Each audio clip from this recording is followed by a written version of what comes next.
Hi guys, welcome back to Tejas diary. ಇವತ್ತಿನ vlog ಏನಂದರೆ ಒಂದು ಟ್ರಾವೆಲ್ ವ್ಲಾಗ್ ಅಂತ ಹೇಳ್ಬೋದು. ಇವತ್ತೆಲ್ಲ ಹೊರಗಡೆ ಹೋಗ್ತಾ ಇದ್ದೀವಿ. ಇವತ್ತು ಯಾರ್ಯಾರು ಹೋಗ್ತಿದ್ದೀವಿ ಅಂತ ಅಂದರೆ ನಾನು, mummy, daddy, Rakshu, obviously SD, ಬಾಬಾ, ಅತ್ತೆ ಮತ್ತು ಚಿನ್ನು. ಇದು ಚಿನ್ನದು ಫಸ್ಟ್ ಟ್ರಾವೆಲ್, ದೂರ ಹೋಗ್ತಿರೋದು. ಎಲ್ಲಿ ಹೋಗ್ತಿದ್ದೀವಿ ಅಂತ ನಿಮಗೆ ಮುಂದೆ ಗೊತ್ತಾಗುತ್ತೆ. ಸೊ ಚಿನ್ನದು ಫಸ್ಟ್ ಟ್ರಾವೆಲ್ ಆಗಿರೋದ್ರಿಂದ ಸ್ವಲ್ಪ ಸ್ಪೆಷಲ್ ಆಗಿದೆ ಎಲ್ಲರಿಗೂ. ಎಲ್ಲರೂ ಸ್ವಲ್ಪ ಅಂದರೆ ಖುಷಿಯಾಗಿ ಎಲ್ಲರೂ ರೆಡಿಯಾಗಿದ್ದೀವಿ. 4 ಜನದ ಬಟ್ಟೆ ಇದೆ, ಮಮ್ಮಿ, ಡ್ಯಾಡಿ, ರಕ್ಷು, ಅಜ್ಜಿ. ಇದರಲ್ಲಿ ಚಿನ್ನದು ಮತ್ತು SD ಇಬ್ಬರದೇ ಬಟ್ಟೆ ಇರೋದು. ಇದೊಂದು ಬ್ಯಾಗು, ಇದೊಂದು ಡೈಪರ್ ಬ್ಯಾಗು, ಇಲ್ಲೊಂದು ಬಾಕ್ಸು, ಇದರಲ್ಲೂ ಆ್ಯಕ್ಚುಲಿ ಬಿಸಿನೀರೆಲ್ಲ ಅವ್ರಿಗೆ ತೊಗೊಂಡಿರೋದು. ಇದೊಂದು ಬ್ಯಾಗು, ಈ ಇಷ್ಟು ಲಗೇಜು ಬರೀ ಚಿನ್ನದು ಮತ್ತು SD ಮಾತ್ರ ಇದೆ. ಸೊ ಅವರೇ ಮೆಜಾರಿಟಿ ಪ್ರೂವ್ ಮಾಡ್ತಿದ್ದಾರೆ ಇವತ್ತು. ಇವಾಗ ನಾನು SD ಇಬ್ಬರು ಗಾಡಿ ಬಂದಿದೆ. ಮಾಮ ರೆಂಟ್ ಮಾಡಿದ್ದಾರೆ ವೆಹಿಕಲ್ನ. ನಾವು 8 ಮೆಂಬರ್ಸ್ ಇದ್ದೀವಿ. ಸೊ 7 ಸೀಟರ್ ವೆಹಿಕಲ್ ಒಂದು ರೆಂಟ್ ಮಾಡಿದ್ದಾರೆ. ಸೊ ಅದಕ್ಕೆ ಫುಲ್ ಕ್ಲೀನ್ ಆಗಿದೆ. ಅದಕ್ಕೆ ಚಕ್ರಕ್ಕೆ ನಿಂಬೆ ಹಣ್ಣಿಟ್ಟು ಪೂಜೆ ಮಾಡೋಣ ಅಂತ ಬಂದ್ವಿ ನಾನು SD ಇಬ್ರು.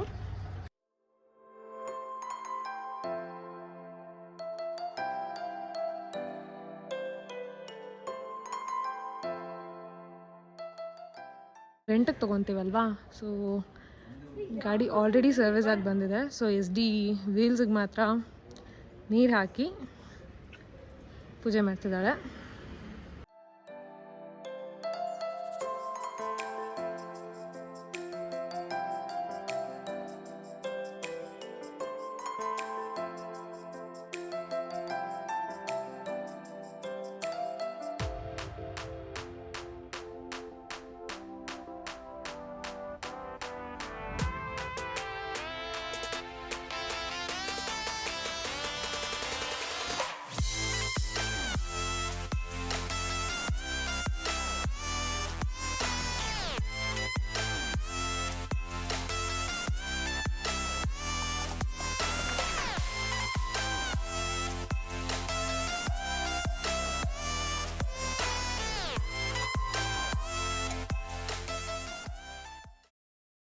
ಲಗೇಜ್ ಎಲ್ಲ ಇಲ್ಲೇ ಇಟ್ಟಿದ್ದೀವಿ.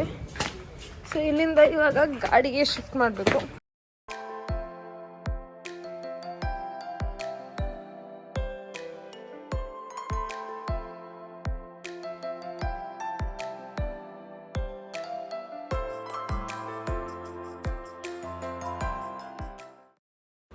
Hello everyone, welcome back to my YouTube channel. Guys, ಈ ವ್ಲಾಗಲ್ಲಿ ನಾನು ಜಾಸ್ತಿ ಮಾತಾಡೋಕ್ಕಾಗಿಲ್ಲ ಬಿಕಾಸ್ ಪುಟಾಣಿ ಜೊತೆ ಇದ್ದೀನಿ. ಆ್ಯಂಡ್ ಇದರಲ್ಲಿ ಏನಂದರೆ ನನ್ನ ತಂಗಿ ಎಲ್ಲ ಕಡೆಯೂ ಎಲ್ಲೆಲ್ಲಿ ಮಾತಾಡಬೇಕು ಅಲ್ಲೆಲ್ಲ ಮಾತಾಡಿದ್ದಾಳೆ. ಕೆಲವು ಇನ್ಫಾರ್ಮೇಷನ್ ನಾನು ವಾಯ್ಸ್ ಓವರ್ ಕೊಟ್ಟು ಹೇಳ್ತೀನಿ ನಿಮಗೆ. ಇಲ್ಲಿ ಏನಂತ ಅಂದರೆ, ನಾವು ತಮ್ಮನೇಲಿ ನೋಡೇ ನಿಮ್ಗೆ ಗೊತ್ತಾಗಿರುತ್ತೆ ನಾವು ಎಲ್ಲಿ ಹೋಗ್ತಿದ್ದೀವಿ ಅಂತ. ಬಟ್ ಆದರೂ ವೀಡಿಯೋದಲ್ಲಿ ಸಸ್ಪೆನ್ಸ್ ಆಗಿರಲಿ. ಸೊ ನೈಟೇ ಪೆಟ್ರೋಲ್ ಹಾಕಿಸ್ಕೊಂಡು ಹೊರಡ್ತಾ ಇದ್ದೀವಿ.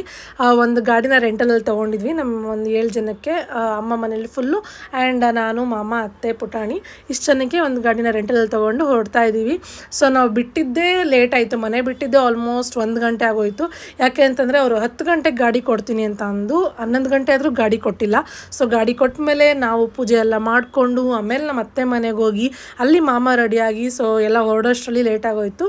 ಸೊ ಮಧ್ಯದಲ್ಲಿ ದಾರಿಲಿ ಎಲ್ಲರೂ ಒಂದು ಸ್ವಲ್ಪ ಕಾಫಿ ಗಿಫಿ ಕುಡ್ಕೊಂಡು ಹೊರಟ್ವಿ. ನೀವು ವಿಡಿಯೋದಲ್ಲಿ ನೋಡಿದ್ರೆ ನಾನೊಂದು ಕೆಟಲ್ ಇಟ್ಕೊಂಡ್ಬಂದಿದ್ದೆ. ಕೆಟಲ್ ಏನಕ್ಕೆ ತೊಗೊಂಡೋಗ್ತೀವಿ ಅಂದರೆ ಬಿಸಿನೀರು ಅವಶ್ಯಕತೆ ತುಂಬ ಇದೆ.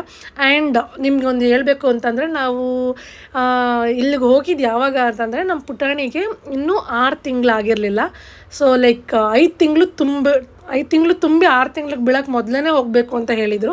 ಸೊ ನಾವು 5 ತಿಂಗಳು ತುಂಬಕ್ಕೆ ಮೊದಲೇ ಹೋಗಿದ್ವಿ. ಅದರಿಂದ ನಾನು ಕೂಡ ತಣ್ಣೀರು ಮುಟ್ಟಿರಲಿಲ್ಲ. ಆ್ಯಂಡ್ ಅವನಿಗೆ ಬಿಸಿನೀರು ಬೇಕೇ ಬೇಕು. ಸೊ ಎಲ್ಲ ಕಡೆ ಬಿಸಿನೀರಿಗೋಸ್ಕರ ನಾವು ತೊಗೊಳಕ್ಕಾಗಲ್ಲ, ಇಲ್ಲಾಂದರೆ ರಿಕ್ವೆಸ್ಟ್ ಮಾಡೋಕ್ಕಾಗಲ್ಲ ಅಂತ ನಾವೇ ಕೆಟಲ್ ತೊಗೊಂಡೋಗಿದ್ವಿ. ನಮ್ಗೆ ಎಲ್ಲಿ ಬೇಕಲ್ಲಿ ಕಾಯಿಸ್ಕೋಬೋದು ಅಂತ. ಆ್ಯಂಡ್ ನಾವು ಟ್ರಾವೆಲ್ ಮಾಡಿದಾಗ ನಮ್ಮ ಅದೃಷ್ಟಕ್ಕೆ ಮಳೆನೇ ಇರಲಿಲ್ಲ. ಮಂಜಿತ್ತು, ಮಿಸ್ಟ್ ಇತ್ತು ಆ್ಯಂಡ್ ತುಂಬ ಬಿಸಿಲಿತ್ತು. ನೀವು ಮುಂದಿನ ವೀಡಿಯೋಸಲ್ಲಿ ನೋಡ್ತೀರಾ, ಸಿಕ್ಕಾಪಟ್ಟೆ ಬಿಸಿಲಿತ್ತು, ಬಟ್ ಮಳೆ ಇರಲಿಲ್ಲ. ಬಟ್ ನಾವು ಟ್ರಾವೆಲ್ ಮಾಡಿ ಬಂದಾದಮೇಲೆ ಮಳೆಯೆಲ್ಲ ಸ್ಟಾರ್ಟ್ ಆಗಿ ಲ್ಯಾಂಡ್ಸ್ಲೈಡ್ಸ್ ಎಲ್ಲ ಸ್ಟಾರ್ಟ್ ಆಯಿತು. ಬಟ್ ನಾವು ಹೋದಾಗ ಸೇಫಾಗಿ ಹೋದ್ವಿ, ಸೇಫಾಗಿ ಬಂದ್ವಿ. ಆ್ಯಂಡ್ ಇದು ನಮ್ಮ ಅದೃಷ್ಟ ಅನಿಸುತ್ತೆ. ಬಿಕಾಸ್ ನಾನು ಈ ಟೈಮಲ್ಲೇ ಮಾಡಿಸ್ಬೇಕು ಅಂತ ಅಂದ್ಕೊಂಡಿದ್ದು. ಅದ್ರ ಪ್ರಕಾರ ಕರೆಕ್ಟಾಗಿ ಮಾಡಿಸಿದ್ದೀವಿ. ಪುಟಾಣಿದು ಫಸ್ಟ್ ಟ್ರಾವೆಲ್ ಆಗಿದ್ದರಿಂದ ನಾನು ಸ್ವಲ್ಪ ಎದುರುಕೊಂಡಿದ್ದೆ, ಅವ್ನು ಹೆಂಗೆ ರಿಯಾಕ್ಟ್ ಮಾಡ್ತಾನೋ, ಕಂಫರ್ಟಬಲ್ ಆಗಿರ್ತಾನೋ ಇರಲ್ವೋ ಅಂತ. ಬಟ್ ಟು ಮೈ ಸರ್ಪ್ರೈಸ್ ನೇಚರ್ನೆಲ್ಲ ನೋಡಿಕೊಂಡು ಚೆನ್ನಾಗಿ ಎಂಜಾಯ್ ಮಾಡ್ತಿದ್ದ. ನಂದು ಆಲ್ಮೋಸ್ಟ್ 1 ವರ್ಷ ಆಗಿತ್ತು ಟ್ರಾವೆಲ್ ಮಾಡಿ. ಪ್ರೆಗ್ನೆನ್ಸಿಯಿಂದನೂ ನಾನು ಎಲ್ಲೂ ಹೋಗಿರಲಿಲ್ಲ. ಫಸ್ಟ್ ಪ್ರೆಗ್ನೆನ್ಸಿ ಅಲ್ವಾ, ಸೇಫರ್ ಸೈಡಲ್ಲಿ ಇರಬೇಕು, ಎಲ್ಲೂ ಹೋಗೋದು ಬೇಡ ಅಂತ ಎಲ್ಲೂ ಹೋಗಿರಲಿಲ್ಲ. ಬಟ್ ಈ ನೇಚರ್ನೆಲ್ಲ ನೋಡಿಕೊಂಡು ಸಿಕ್ಕಾಪಟ್ಟೆ ಖುಷಿ ಆಯಿತು. ನಾನು ಟ್ರಾವೆಲ್ ಅಂತೂ ಸಖತ್ ಎಂಜಾಯ್ ಮಾಡಿದೆ. ನಾವು ರೀಚ್ ಆಗೋಷ್ಟೊತ್ತಿಗೆ ಬೆಳಗಿನ ಜಾವ ಆಗಿತ್ತು. ಸೊ ಇನ್ನೇನು ಮಲ್ಕೊಳ್ಳೋದು ಅಂತ ಹೇಳಿ ಒಂದು ದೇವಸ್ಥಾನದ ರೂಮ್ ಬುಕ್ ಮಾಡ್ಕೊಂಡ್ವಿ. ಎಲ್ಲ ಸ್ನಾನ ಮಾಡಿ ಫ್ರೆಶ್ ಅಪ್ ಆಗಿ ದೇವಸ್ಥಾನಕ್ಕೆ ಹೋಗೋಣ ಅಂತ.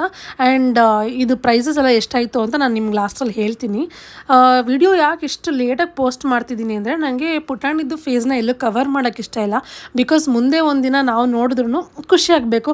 ಪಾಪ ಫೇಸ್ ಕವರ್ ಮಾಡಿಬಿಟ್ರೆ ಚೆನ್ನಾಗಿರಲ್ಲ. ಅದಕ್ಕೆ ಸ್ವಲ್ಪ ಲೇಟಾಗಿ ಪೋಸ್ಟ್ ಮಾಡ್ತಿದ್ದೀನಿ. ಆಲ್ಮೋಸ್ಟ್ ನಾನು ಈ ವಿಡಿಯೋ ಪೋಸ್ಟ್ ಮಾಡೋಷ್ಟರಲ್ಲಿ ಪುಟಾಣಿಗೆ 7 ಮಂತ್ಸ್ ಕಂಪ್ಲೀಟಾಗಿ 8th ಮಂತ್ ನಡೀತಿರುತ್ತೆ. ಸೊ ಬಟ್ ಆದ್ರೂ ಇನ್ಫಾರ್ಮೇಟಿವ್, ನಿಮ್ಗೆ ತುಂಬ ಇಷ್ಟ ಆಗುತ್ತೆ ಅಂದ್ಕೊಂಡಿದ್ದೀನಿ ವಿಡಿಯೋನ. ಇಲ್ಲಿ ನೋಡಿ ಪುಟಾಣಿ ಎಷ್ಟು ಕ್ಯೂಟಾಗಿ ಮಲ್ಕೊಂಡಿದ್ದಾನೆ ಅಂತ. ಟ್ರಾವೆಲ್ ಮಾಡಿದ್ರೆ ಎಲ್ಲ ಮಕ್ಕಳು ನಿದ್ದೆ ಮಾಡ್ತಾರೆ, ಅದಂತೂ ನನಗೆ ಇವಾಗ ಎಕ್ಸ್ಪೀರಿಯನ್ಸ್ ಆಗ್ತಿದೆ. ಇವಾಗೆಲ್ಲ ಬೆಳಗ್ಗೆ ರೀಚ್ ಆಗಿ ಈಗ 7:30 ರೀಚ್ ಆದ್ವಿ. ಸೊ 7:30 ರೀಚ್ ಆದಮೇಲೆ ಎಲ್ಲರೂ ಹೋಗಿ ಒಂದೇ ಸರಿ ಸ್ನಾನ ಮಾಡಿ ರೆಡಿಯಾಗಿ ಹೊರಡ್ತಿದ್ದೀವಿ. So I will show you what the location is. ಒಂದು ಮಗುನ ಎತ್ಕೊಂಡು ಟ್ರಾವೆಲ್ ಮಾಡಬೇಕಾದ್ರೆ ಎಷ್ಟು ಜವಾಬ್ದಾರಿ ಇರಬೇಕು ಅಂದರೆ, ಅವ್ನ ಡೈಪರ್ ಬ್ಯಾಗ್ನಂತೂ ನಾನು ಕೈಯಲ್ಲಿ ಇಟ್ಕೊಂಡೇ ಓಡಾಡಿದ್ದೀನಿ ಎಲ್ಲ ಕಡೆನೂ. ಎಲ್ಲೂ ಬಿಟ್ಟಿಲ್ಲ, ಅದನ್ನು ರೂಮಲ್ಲೂ ಕೂಡ ಇಟ್ಟಿಲ್ಲ, ಎಲ್ಲೂ ಬಿಟ್ಟಿಲ್ಲ. ಅವ್ನು ಮಲ್ಕೊಂಡಿದ್ರು ಸದಾ ಎತ್ಕೊಂಡೇ ಓಡಾಡಿದ್ದೀನಿ. ಬಿಕಾಸ್ ಅವ್ನ ಕಂಫರ್ಟ್ ತುಂಬ ಇಂಪಾರ್ಟೆಂಟ್. ಅವ್ನು ಕ್ರ್ಯಾಂಕಿ ಆದ ಅಂದರೆ ಇಲ್ಲಿ ಎಲ್ಲಾರ್ದೂ ಮೂಡ್ ಹಾಳು ಮಾಡಿಬಿಡ್ತಾನೆ. ಯಾಕಂತಂದರೆ ಮಗು ಹೊಳ್ಬೇಕಾದ್ರೆ ಯಾರಿಗೂ ಕೂಡ ಮಗು ಜೊತೆ ಇರಬೇಕು ಅಂತಲೇ ಅನಿಸಿದೆ ಹೊರತು ಟ್ರಿಪ್ನ ಎಂಜಾಯ್ ಮಾಡಬೇಕು ಅಂತ ನಮ್ಗೆ ಅನ್ಸಲ್ಲ. ಇಲ್ಲ ದೇವಸ್ಥಾನಕ್ಕೆ ಬಂದಿರೋ ದೇವ್ರನ್ನ ನೆಮ್ಮದಿಯಾಗಿ ನೋಡೋಕ್ಕಾಗಲ್ಲ. ಸೊ ಅದರಿಂದ ಅವ್ನ ಕಂಫರ್ಟ್ ನಮ್ಗೆ ತುಂಬ ಇಂಪಾರ್ಟೆಂಟ್. ಅವನ್ನ ನೆಮ್ಮದಿಯಾಗಿ ಲೈಕ್ ಅವನು ಆರಾಮಾಗಿರೋ ಥರ ಕರ್ಕೊಂಡು ಹೋಗ್ತಿದ್ದೀವಿ. ಲೈಕ್ ಏನಂತಂದರೆ ಫುಲ್ಲು ಟ್ರಾವೆಲೆಲ್ಲ ನೋಡ್ಕೊಂಬಂದಿದ್ನಲ್ಲ ಜಾಗನ, ಇವಾಗ ಮಲ್ಕೊಂಡಿದ್ದಾನೆ ಅವನು. ನಾನು ದೇವಸ್ಥಾನಕ್ಕೆ ಹೋದ್ರೂ ಮಲ್ಕೊಂಡೇ ಇದ್ದ, ನಾವೇ ಎಬ್ಬರಿಸಿದ್ದೀವಿ ಅವನ್ನ. ಅವಾಗ ಸ್ವಲ್ಪ ಕ್ರ್ಯಾಂಕಿ ಆಗಿಬಿಟ್ಟಿದ್ದಾನೆ, ನೀವು ವಿಡಿಯೋದಲ್ಲಿ ನೋಡ್ಬೋದು. ಲೊಕೇಶನ್ ನೋಡಿ ನಿಮ್ಗೆ ಇಷ್ಟೊಂದು ಆಲ್ರೆಡಿ ಗೊತ್ತಾಗಿರುತ್ತೆ ಅಂದ್ಕೊತೀನಿ ಯಾವ ದೇವಸ್ಥಾನ ಇದು ಅಂತ. ಇದು ಅನ್ನಪೂರ್ಣೇಶ್ವರಿ ದೇವಸ್ಥಾನ. ಯಾಕೆ ಬಂದಿದ್ದೀವಿ, ಏನು ಬಂದಿದ್ದೀವಿ ಅಂತ ತಿಳ್ಕೊಬೇಕು ಅಂದರೆ ಮುಂದೆ ವಿಡಿಯೋನ ಕಂಪ್ಲೀಟಾಗಿ ನೋಡಿ. ಎಸ್, ನಾವು ಬಂದಿರೋದು ಹೊರನಾಡು ಅನ್ನಪೂರ್ಣೇಶ್ವರಿಗೆ ಅನ್ನಪ್ರಾಶನ ಮಾಡಿಸ್ಬೇಕು ನಮ್ಮ ಪುಟಾಣಿಗೆ ಅಂತ. ಪುಟಾಣಿ ಇಷ್ಟು ದಿನ ಹಾಲು ಕುಡಿತಾ ಬಂದಿದ್ದ. ಇವಾಗ ಏನಂತಂದರೆ ಅವ್ನಿಗೆ 6 ಮಂತ್ಸ್ ಕಂಪ್ಲೀಟ್ ಆದಮೇಲೆ ಅವ್ನಿಗೆ ಸಾಲಿಡ್ ಸ್ಟಾರ್ಟ್ ಮಾಡಬೇಕು. ಇನ್ಮೇಲೆ rice, vegetable puree, fruit puree ಅಂತ ಕೊಡೋಕ್ಕೆ ಸ್ಟಾರ್ಟ್ ಮಾಡ್ತೀನಿ. ಸೊ ಹಾಲು ಬಿಟ್ಟು ಅವ್ನು ಮೊದಲನೇದು ಏನಾದರೂ ಒಂದು ತಿಂತಿದ್ದಾನೆ ಅಂದರೆ ನಮ್ಮ ಹೊರನಾಡು ಅನ್ನಪೂರ್ಣೇಶ್ವರಿ ಪ್ರಸಾದನೇ ಆಗಿರಬೇಕು ಅಂತ ನಾನು ಇಲ್ಲಿ ಕರ್ಕೊಂಬಂದೆ. ಆ್ಯಂಡ್ ನಮಗೆಲ್ಲ ಕೂಡ ಇಷ್ಟವಾದ ಜಾಗ. ನಾವು ಹೊರನಾಡಿಗೆ ಬರೋ ಟ್ರಾವೆಲಿಂಗು ತುಂಬ ಎಂಜಾಯ್ ಮಾಡ್ಕೊಂಡು ಇಲ್ಲಿಗೆ ಬರ್ತೀವಿ. ಆ್ಯಂಡ್ ದೇವಸ್ಥಾನದಲ್ಲೂ ಅಷ್ಟೇ ತುಂಬ ಕಾಮಾಗಿರುತ್ತೆ, ಜಾಸ್ತಿ ರಶ್ ಇರಲ್ಲ. ಆರಾಮಾಗಿ ದರ್ಶನ ಮಾಡಿಕೊಂಡು ನೆಮ್ಮದಿಯಾಗಿ ನಾವು ಹೊರಡ್ಬೋದು. ದೇವಸ್ಥಾನ ಎಲ್ಲ ದರ್ಶನ ಮಾಡ್ಕೊಂಡು ಹೊರಡ್ತೀವಿ. ಸೊ ನಂಗೆ ತುಂಬ ಖುಷಿಯಾದ ಜಾಗ ಇದು. ಸೊ ನಾನು ಒಂದು 4-5 ವೀಡಿಯೋಸ್ ನೋಡಿದ್ದೆ ಹೊರನಾಡು ಅನ್ನಪೂರ್ಣೇಶ್ವರಿಯಲ್ಲಿ ಅನ್ನಪ್ರಾಶನ ಮಕ್ಳಿಗೆ ಹೇಗೆ ಮಾಡಿಸ್ತಾರೆ ಅಂತ. ಸೊ ಅದಕ್ಕೆ ತಕ್ಕಂಗೆ ಪ್ರಿಪೇರ್ ಆಗಿ ನಾವೆಲ್ಲ ಇವತ್ತು ಬಂದಿದ್ದೀವಿ ಅನ್ನಪ್ರಾಶನ ಮಾಡಿಸೋಕ್ಕೆ. ನೀವು ವಿಡಿಯೋ ಕಂಪ್ಲೀಟಾಗಿ ನೋಡಿ, ತುಂಬ ಚೆನ್ನಾಗಿದೆ ವಿಡಿಯೋ.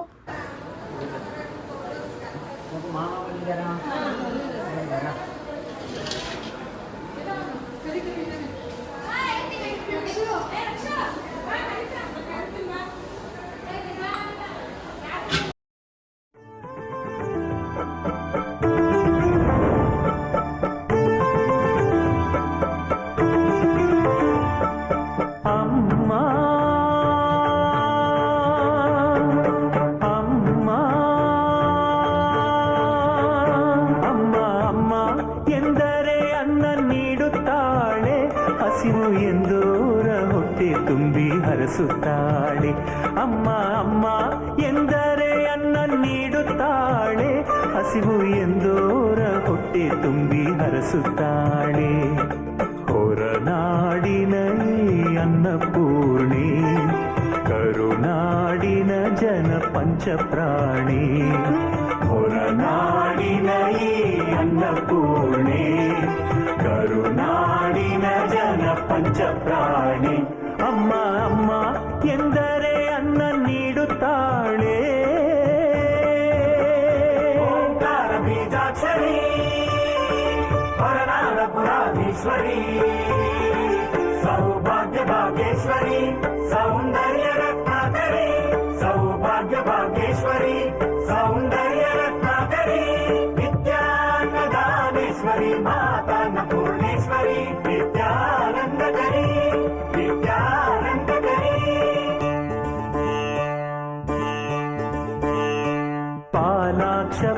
ಶಿವನೇ ಹಸಿದು ಬಂದನು, ಭವತಿ ಭಿಕ್ಷಾಂದೇಹಿ ಎಂದನು. ಈ ಅನ್ನಪೂರ್ಣೆ ಕೈ ತುತ್ತು ತಿನ್ನುತ್ತಾ ಪ್ರಳಯ ವಿಲಯ ವಿಷಯ ಹಸಿವ ಮರೆತನು. ಶ್ರೀ ಶಂಕರಾಚಾರ್ಯ ಅಮ್ಮ ಎನ್ನಲು, ಕಾಮಧೇನು ಕಲ್ಪವೃಕ್ಷ ತಾನಾದಳು. ವೇದಾದಿ ವಿದ್ಯೆಗಳ ಅಮೃತಾನ್ನದ ಅಕ್ಷಯದ ಭಾಂಡವನೇ ಕೈಗಿತ್ತಳು. ಅನ್ನ ಬ್ರಹ್ಮದೇವಿ ಮಾನವ ಮಮತಾಮಾಯಿ, ಆದಿಶಕ್ತಿಯ ಆತ್ಮ ಈ ಅನ್ನಪೂರ್ಣೆ ತಾಯಿ. ಅಮ್ಮ ಅಮ್ಮ ಎಂದರೆ ಅನ್ನ ನೀಡುತ್ತಾಳೆ, ಹಸಿವು ಎಂದೋರ ಹೊಟ್ಟೆ ತುಂಬಿ ಹರಸುತ್ತಾಳೆ.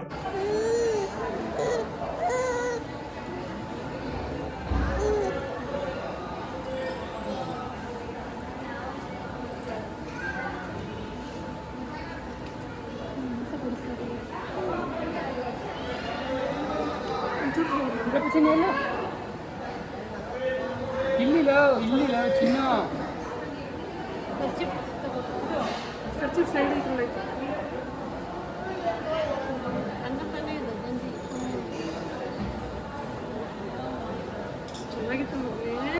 ನೋಡಿದ್ರಲ್ಲ ಪುಟಾಣಿದು ಅನ್ನಪ್ರಾಶನ ಹೇಗಾಯಿತು ಅಂತ.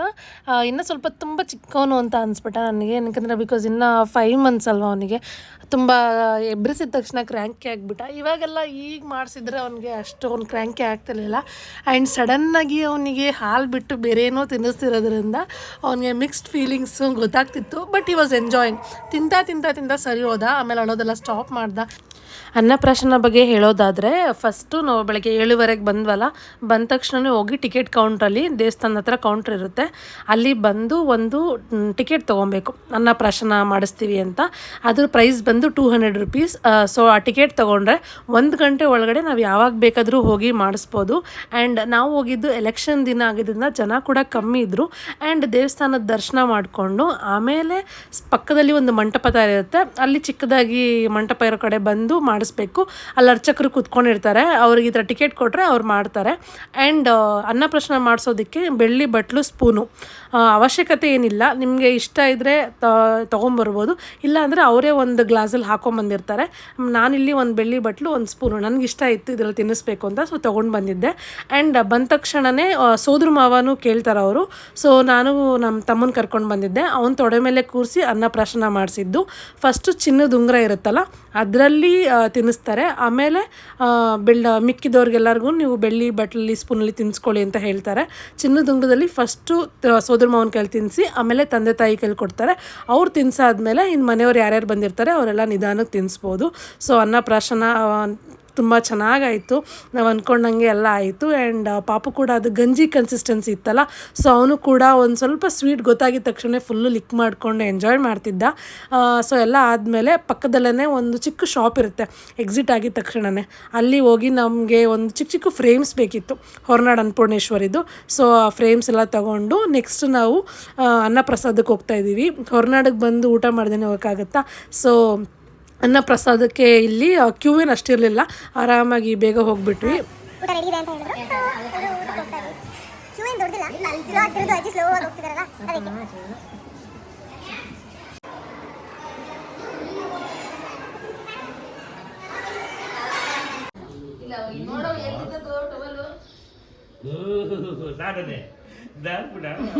ಅದಕ್ಕೆ. ಈಗ ಐತೆ ಮಾರಿಯಪ್ಪ ಇವಾಗ ಐತೆ. ಊಟ ಎಲ್ಲ ಮುಗಿಸ್ಕೊಂಡು ವಾಪಸ್ ರೂಮಿಗೆ ಬರೋಷ್ಟರಲ್ಲಿ ಒಂದು 12:30 ಆಗಿತ್ತು. 12:30ಇಂದ ಒಂದು 4:15ವರೆಗೂ ಮಲ್ಕೊಂಡು ಅದಾದಮೇಲೆ ಎದ್ದು ಎಲ್ಲ ಹೊರಡ್ತಾ ಇದ್ದೀವಿ. ಇವಾಗ ನಮ್ಮ ನೆಕ್ಸ್ಟ್ ಪಯಣ ಶೃಂಗೇರಿದೆಲ್ಲ ವ್ಲಾಗು ನೆಕ್ಸ್ಟ್ ಪಾರ್ಟಲ್ಲಿ ಬರುತ್ತೆ. ಆ್ಯಂಡ್ ಇದು 2 days ಟ್ರಿಪ್ ಆಗಿತ್ತು. ಸೊ ಇನ್ನೂ ಒಂದಿನ ನಾವು ಎಲ್ಲಿ ಹೋಗಿದ್ವಿ ಅದನ್ನು ಕೂಡ ನೆಕ್ಸ್ಟ್ ಪಾರ್ಟಲ್ಲಿ ಬರುತ್ತೆ. ಒಂದೇ ವಿಡಿಯೋದಲ್ಲಿ ಹಾಕಿದ್ರೆ ತುಂಬ ಲಾಂಗ್ ಆಗುತ್ತೆ ಅಂತ. ಆ್ಯಂಡ್ ಇಲ್ಲಿ ನಾವು ರೂಮ್ಗೆ ಎಷ್ಟು ಪೇ ಮಾಡಿದ್ವಿ ಅಂತ ಇಲ್ಲಿ ತೋರಿಸ್ತಾ ಇದ್ದೀನಿ. ಆ್ಯಂಡ್ ಅನ್ನಪ್ರಾಶನ ಜೊತೆಗೆ ಬೇರೆ ಏನಾದರೂ ನೀವು ಮಾಡಿಸ್ಬೇಕು ಅಂತಿದ್ರೆ ಅದ್ರ ಪ್ರೈಸು ಮತ್ತು ಟೈಮಿಂಗ್ಸು ಎಲ್ಲ ಸೇರಿಸಿ ಒಂದು ಚಾರ್ಟ್ ಹಾಕಿದ್ರು, ಅದ್ರ ಕ್ಲಿಪ್ಪಿಂಗ್ಸ್ ಕೂಡ ಎಲ್ಲ ಹಾಕ್ತಿದ್ದೀನಿ. ಸೊ ಇದನ್ನು ನೀವು ನೀಟಾಗಿ ನೋಡಿಕೊಂಡು ಇದ್ರ ಪ್ರಕಾರ ಹೋದರೆ ಎಲ್ಲ ಕರೆಕ್ಟಾಗಿ ಆಗುತ್ತೆ ಅಂತ ಹೇಳ್ತಾ, ಅನ್ನಪ್ರಾಶನ ಬಗ್ಗೆ ಏನಾದರೂ ಡೌಟ್ ಇದ್ದರೆ ಕಮೆಂಟ್ ಬಾಕ್ಸಲ್ಲಿ ಕಾಮೆಂಟ್ ಮಾಡಿ ನಾನು ಆನ್ಸರ್ ಮಾಡ್ತೀನಿ ಅಂತ ಹೇಳ್ತಾ see you in Sringeri in my next vlog. ಅಲ್ಲಿವರೆಗೂ ಎವ್ರಿ ಒನ್ ಇಷ್ಟ ಆದರೆ like share comment and subscribe ಮಾಡ್ಕೊಳ್ಳಿ.